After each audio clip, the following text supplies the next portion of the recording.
টাকা দিয়ে মেসিকে কেনা যায় না, আর সেটাই যেন হারে হারে টের পেলেন সৌদি ক্লাব আল ইতিহাদের সভাপতি আল হাইলি।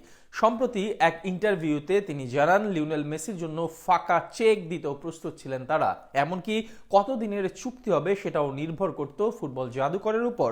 সাবেক বার্সা তারকা চাইলে সারা জীবনের জন্য চুক্তি করতে পারতেন। এমন লোভনীয় প্রস্তাব কে বা প্রত্যাখ্যান করতে পারে লিওনেল মেসি ছাড়া?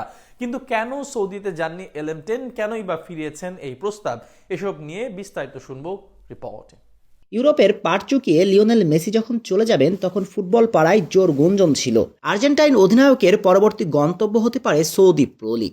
একের পর এক রিউমার্স তরঙ্গে ভেসে বেড়াচ্ছিল। লিওনেল মেসিকে পেতে উঠে পড়ে লেগেছে সৌদির বেশ কিছু ক্লাব, বিশেষ করে ক্রিস্টিয়ানো রোনালদোর আল নাসরের চিরপ্রতিদ্বন্দ্বী আল হিলাল যে কোনো মূল্যে পেতে চায় তৎকালীন পিএসজি প্লেমেকারকে। এমনকি অর্থও কোনো বিষয় ছিল না। ফুটবল জাদুকরের